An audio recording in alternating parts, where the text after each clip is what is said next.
saying that a former city councilor named Mr. Schmidt had stated that I am unfit to speak in Peekskill because, according to him, I'm just reading this email, A, I am a supporter of Osama bin Laden, and B, a communist. Now, I don't know if Mr. Schmidt is here. I tend to doubt it because people who throw charges like this around don't actually want to hear what the other side, what other people actually may say. But I will assure you I am not a supporter of Osama bin Laden and I am not a communist. And in fact, it is logically impossible to be both of those things at the same time.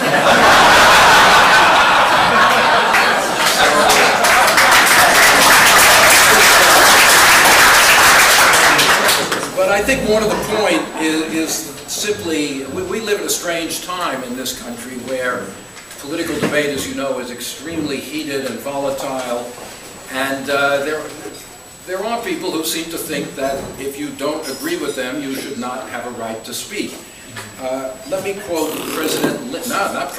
Abraham Lincoln in his 20s at his famous Lyceum speech in 1838 in Springfield, Illinois, where he warned about this kind of thinking. And he said, "At what point is the approach of danger to this country to be expected?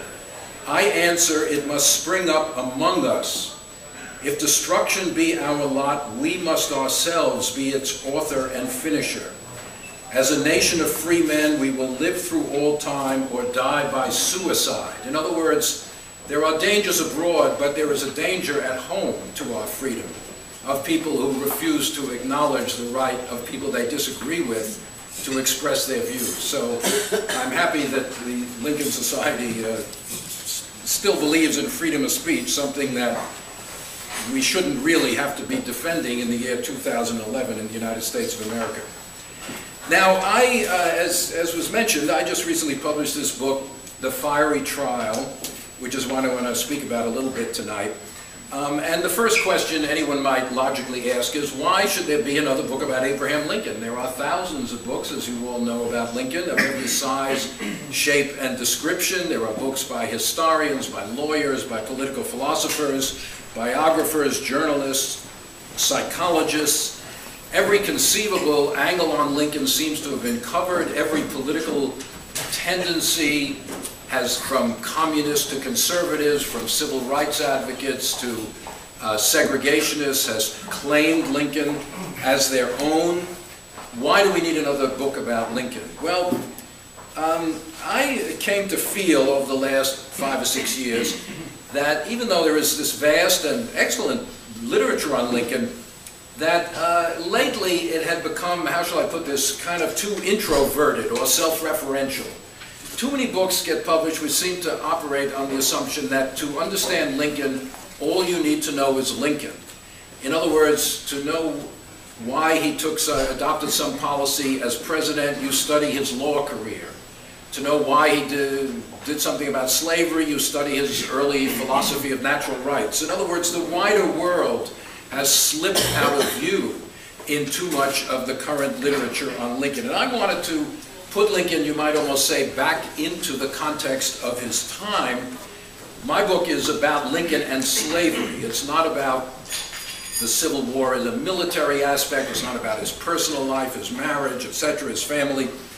I wanted to put Lincoln in the context of what the great abolitionist Senator Charles Sumner from Massachusetts called the anti-slavery enterprise. I like that phrase because it's kind of vague. It's not exactly an organization. It's not exactly a movement. It's a spectrum of opinions and actions about slavery, ranging from people, the abolitionists who believed in the immediate abolition of slavery and elevating African American people to being equal citizens of the American Republic.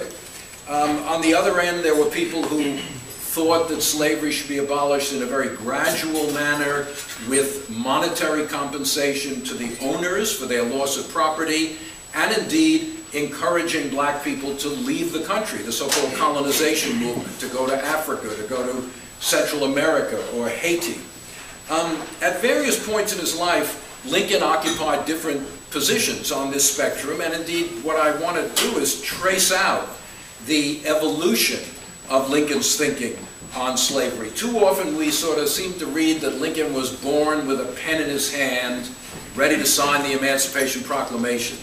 But actually, I think the hallmark, and the argument of my book, is that the hallmark of Lincoln's greatness was a capacity for growth, intellectual curiosity, the willingness to think again, to rethink his policies when the current, his former views were not working. At the end of his life, Lincoln occupied a very different position with regard to these questions about slavery and race than he had earlier in his life. Lincoln was deeply anti-slavery. There's no question about that from his early youth. He was not an abolitionist. He never claimed to be an abolitionist, but he saw himself as part of a long historical process which eventually would culminate in the abolition of slavery.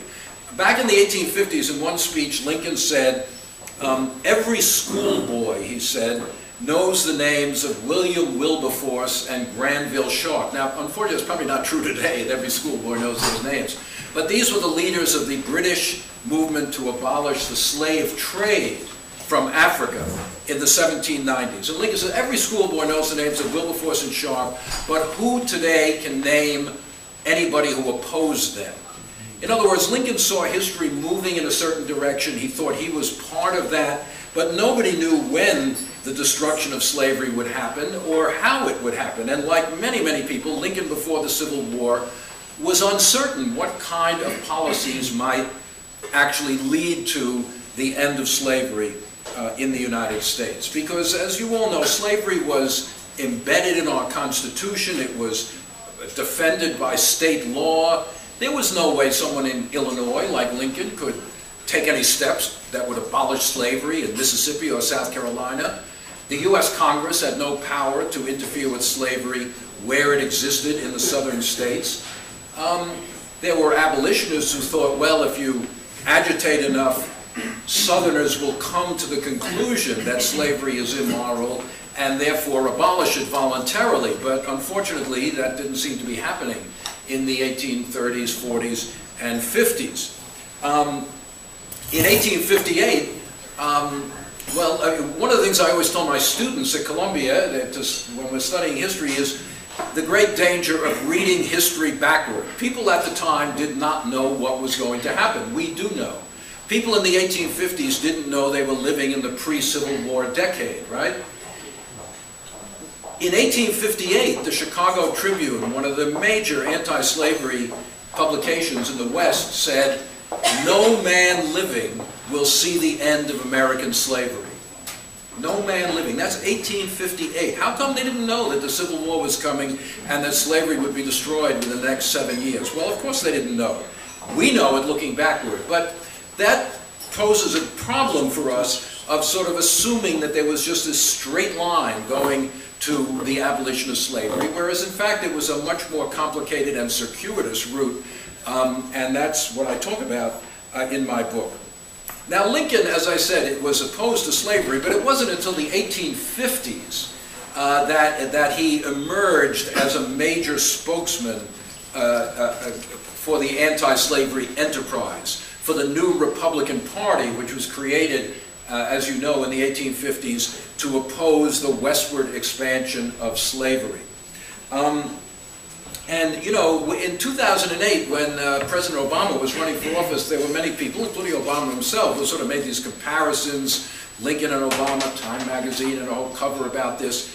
Many of these comparisons were spurious, but there is one comparison that I think is worth noting, which is that both Lincoln and Obama rose to national prominence through oratory, through speeches. Lincoln held no public office from 1849 until he was elected president. Obama was in the Senate for a couple of years, but nobody associated him with major legislation.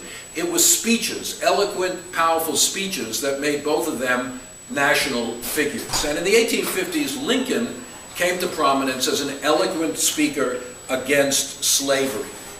There are many grounds for opposing the institution of slavery, and Lincoln touched on most of them, but ultimately, in a way, Lincoln argued that slavery was a form of theft, the theft of one person's labor by another.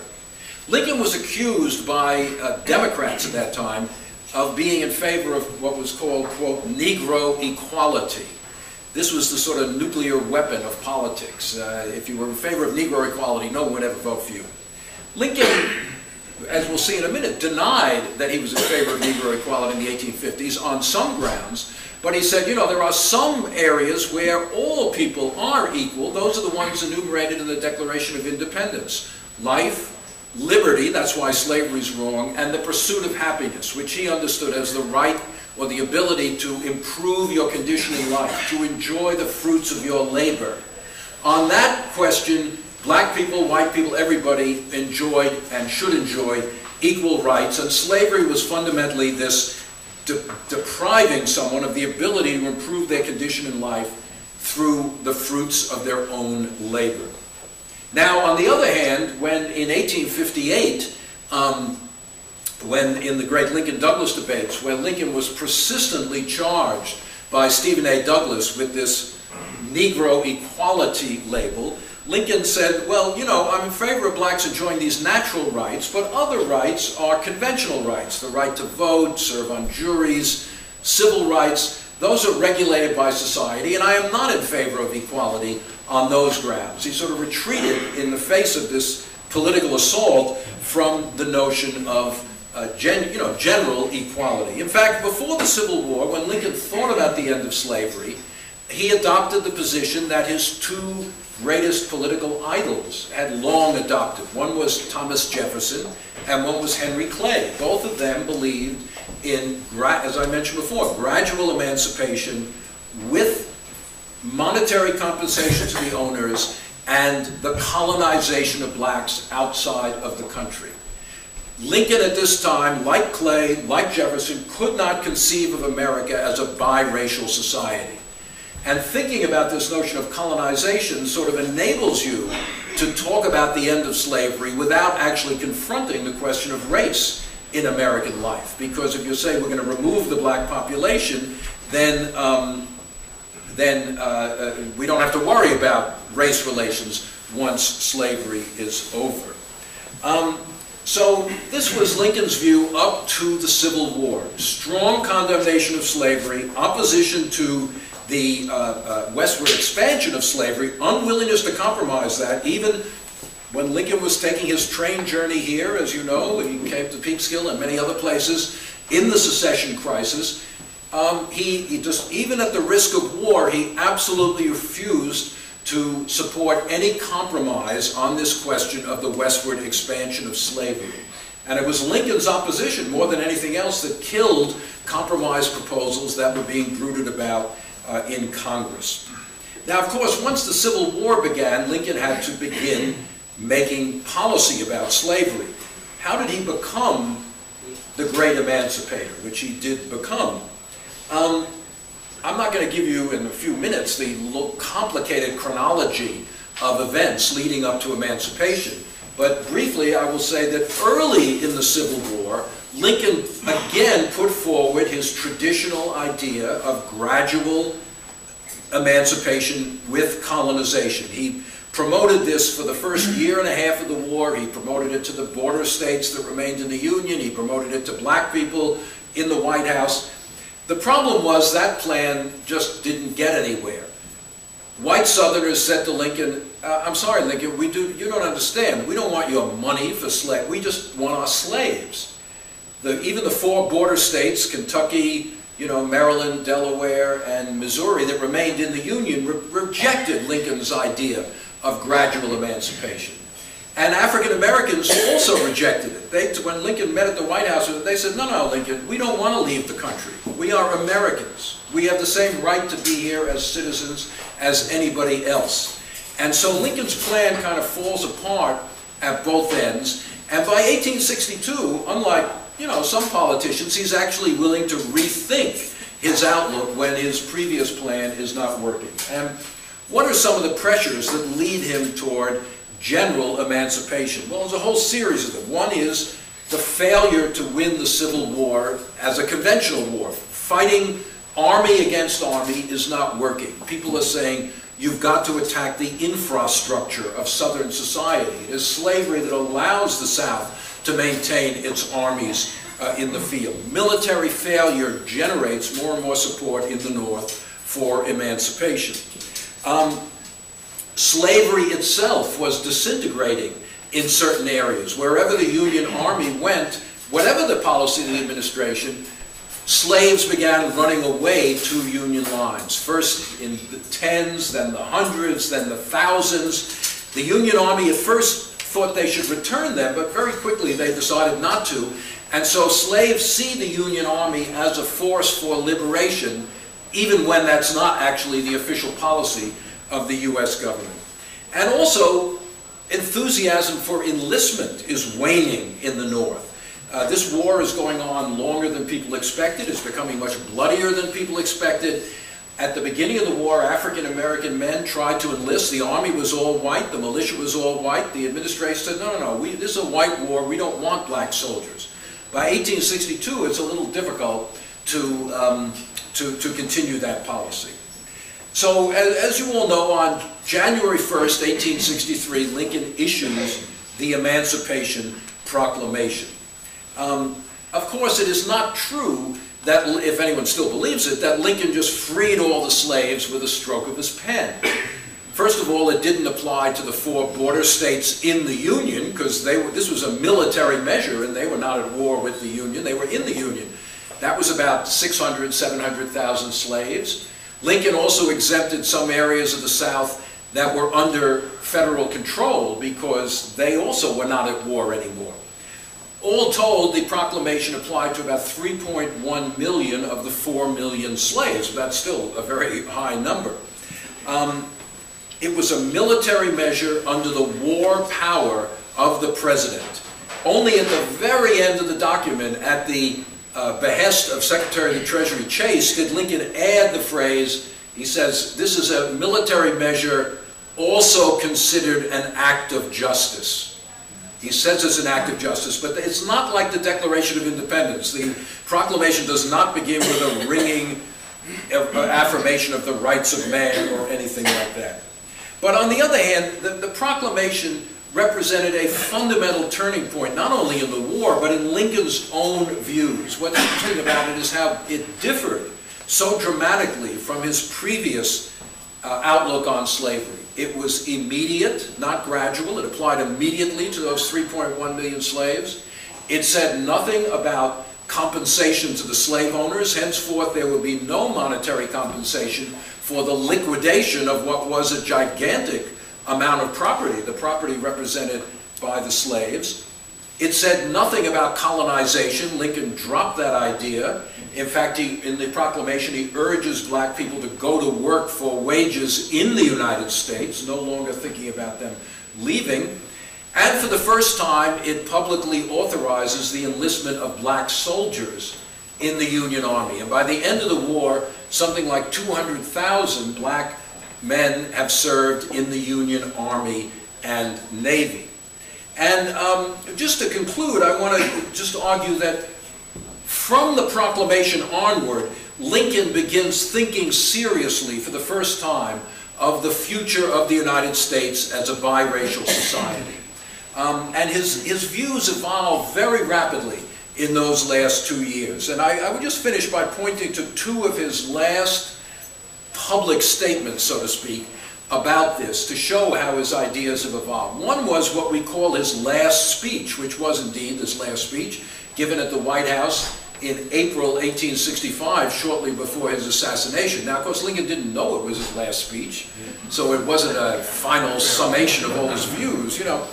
But in that speech, which was mostly about Reconstruction in the South, he, for the first time publicly, and indeed for the first time any American president publicly, said, I think that some black men ought to be allowed to vote in the Reconstructed South. This is a time when only 5 northern states allow black men to vote. New York State did not allow black men to vote unless they owned an enormous amount of property at that time, which most of them didn't. Illinois didn't allow black men to vote. Well, which blacks should vote? Lincoln said, well, first, the very intelligent, those are the free Negroes. He had met with a delegation from New Orleans where there was a significant free black population. They were educated, property. There was no basis on which you could say they weren't qualified to vote.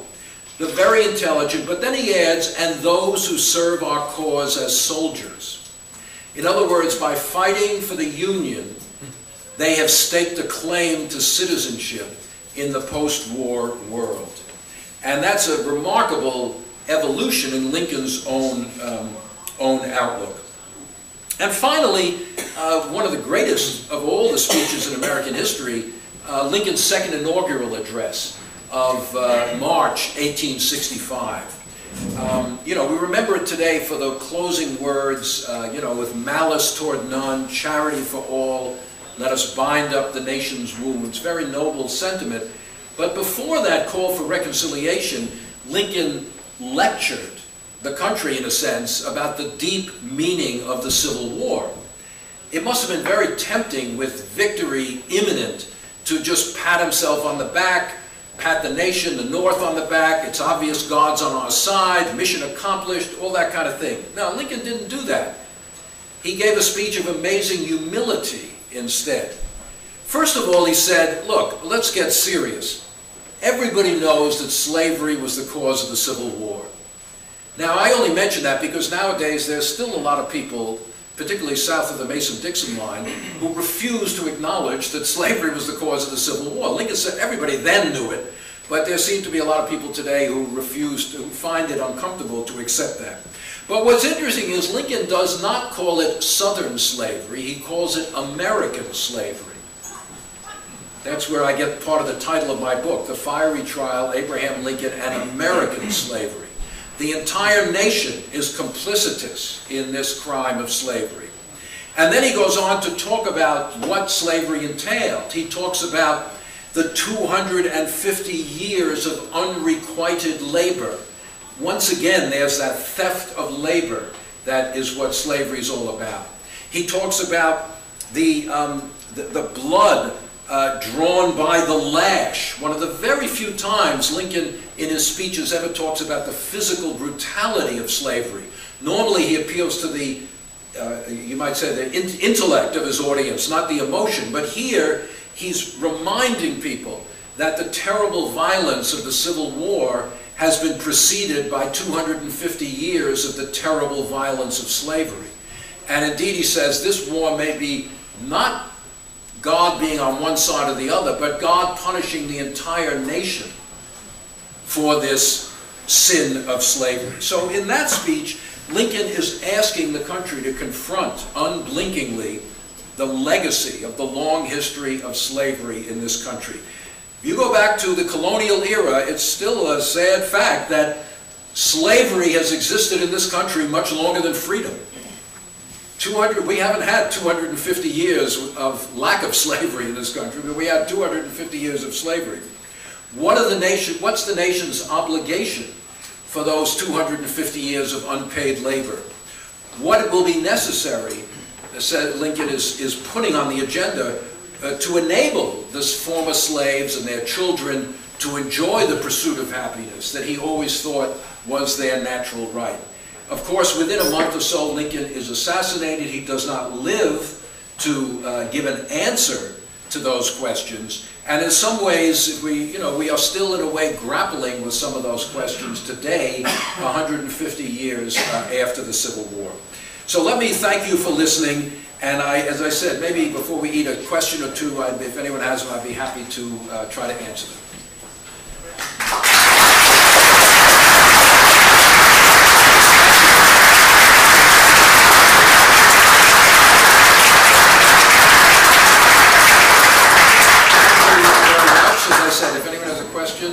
I'd be happy to try to address it, or perhaps we'd like to just go to dinner. Anyone?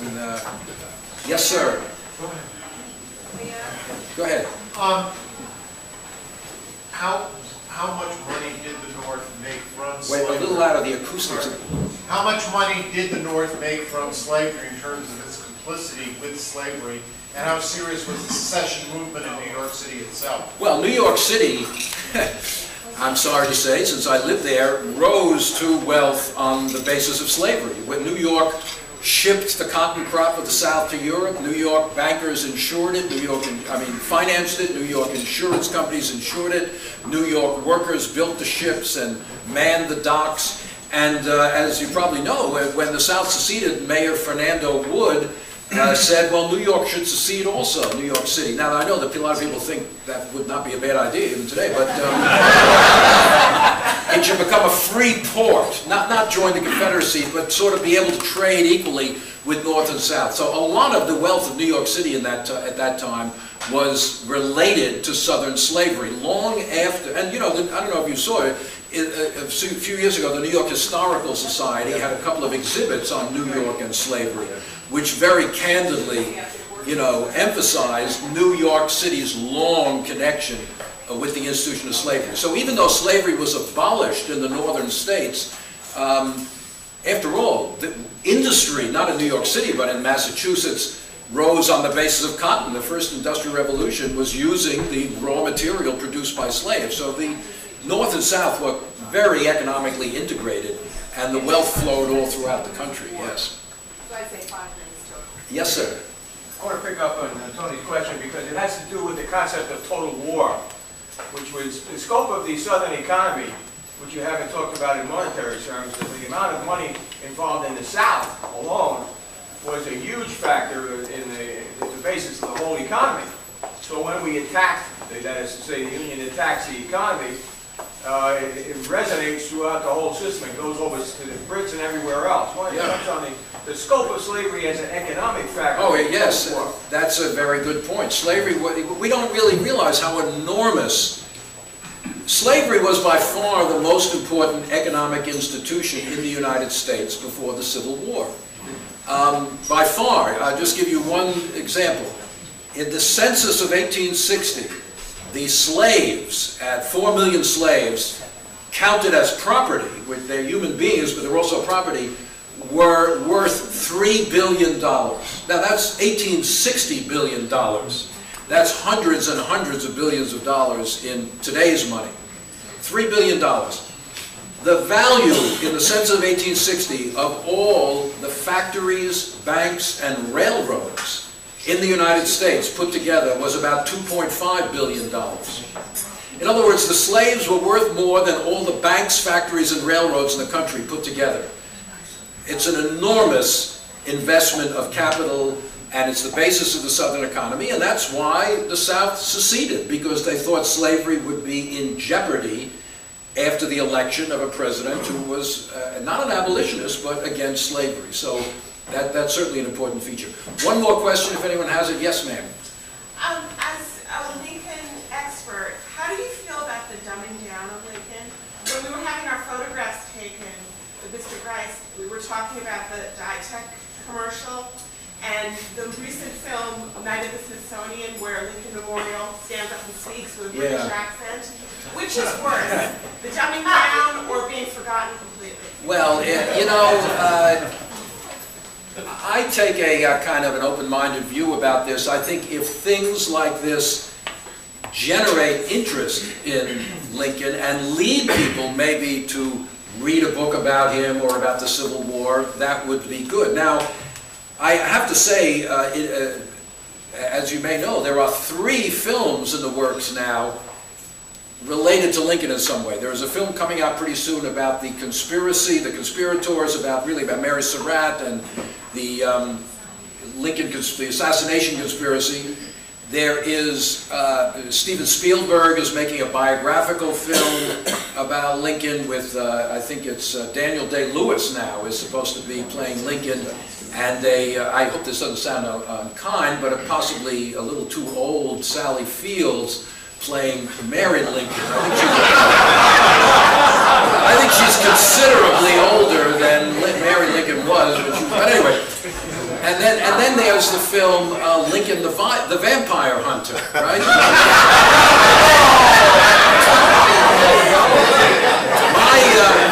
I am skeptical of Hollywood movies, and my prediction is that Lincoln the Vampire Hunter will be the least inaccurate of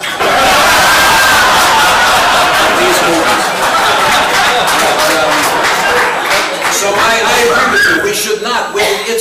dumbing down Lincoln. We shouldn't dumb down history. History is complicated. It's you know, it has ups and downs. Nothing is perfect in this world. No human being who ever lived was perfect. Lincoln had flaws like anybody else. He made mistakes. I think taking him whole is much better than putting him on a pedestal and making him into a statue where he's just not a believable human being. But luckily, thanks to societies like this, there are many places which I think are keeping alive the memory of the real Lincoln, a really great man, but a man who grew, I believe, into greatness. And that, I think, is the interesting story of Lincoln's life. So anyway, let's have a nice meal, and thank you very much for this.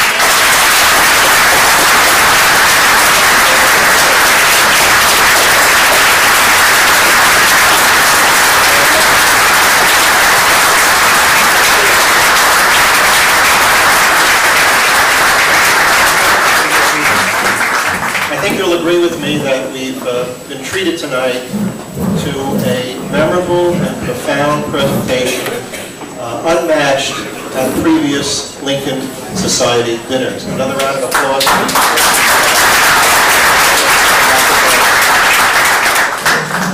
The Lincoln Legacy Award is the most prestigious honor of the Lincoln Society in Peekskill. It is presented to an institution, group, organization, or individual that best exemplifies the extraordinary qualities that we have come to associate with our 16th president: service, courage, humor, and integrity. This year's recipient is our distinguished speaker, Dr. Eric Foner.